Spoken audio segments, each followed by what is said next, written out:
सरस्वती का पूजन सफेद पुष्पों से। बच्चे करें जो विद्या पढ़ते हो, सरस्वती माँ को तिलक करें, एक टक देखें, सरस्वती मंत्र जपे तो बच्चों की प्रतिभा सुविकसित होगी। बुद्धि है लेकिन प्रज्ञा और प्रतिभा का विकास होगा। तो दक्षिण भारत से शंकराचार्य गए और कश्मीर के मां सरस्वती मंदिर में, आदि शंकराचार्य, जहां 3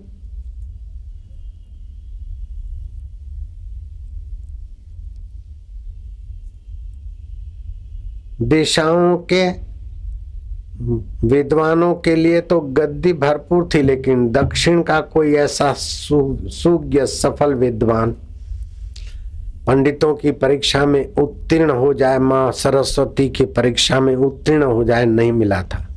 तो शंकराचार्य के कान बात आई तो शंकराचार्य ने कहा कि ये दक्षिण भारत के लिए एक कलंक है। तो वो महापुरुष आदि शंकराचार्य चले कश्मीर में, वो जो अभी सरस्वती मंदिर है वहां पहुंचे और उस दक्षिण के द्वार की गद्दी पर बैठने का उन्होंने विचार दर्शाया। तो पंडितों ने कहा हमसे शास्त्रार्थ करो।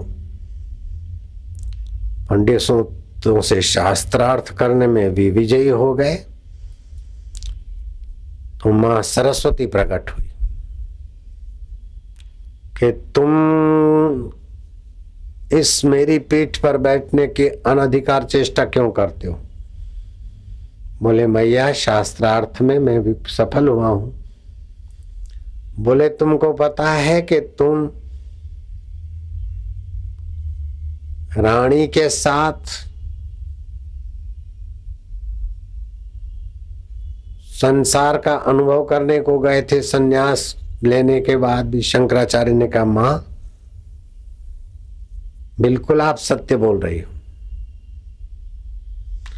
मंडन मिश्र की पत्नी का एक सवाल ऐसा था जिसका जवाब देने के लिए कोई राजा मर गए थे, तो मैं इस सन्यासी देह में सन्यास वस्त्र को लांछन नहीं लगाया, सन्यासी देह को रखकर सूक्ष्म शरीर से राजा के शरीर में प्रविष्ट हुआ और फिर वो रानी के साथ हम जीकर अनुभव करके शास्त्रार्थ में मंडन मिश्र की पत्नी को उत्तर दिया। मां ने कहा शाबाश है, तुम्हारी प्रतिभा का हम स्वागत करती हैं और तुम इस गद्दी के अधिकारी हो।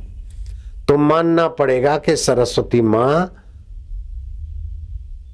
का प्रागट्य भी होता है, प्रश्न उत्तर भी होता है। ऐसे हनुमान जी भी प्रकट होते, लालजी महाराज को मिले थे। सारस्वत्य दिवस मां सरस्वती का प्रागट्य दिवस है। तो उस दिन सरस्वती मंत्र लिए हुए जो भी साधक सरस्वती मां का पूजन करना और सफेद गाय का दूध मिले अथवा गाय के दूध की खीर बनाकर सरस्वती मां को भोग लगाए, सफेद पुष्पों से पूजन करें। और जिन्होंने विद्यार्थियों ने मेरे से सरस्वती मंत्र लिया है वे तो खास जीभ तालू पे लगाकर सरस्वती मंत्र का जाप उस दिन करेंगे तो वे प्रतिभा संपन्न आसानी से हो जाएंगे। हरि ओम।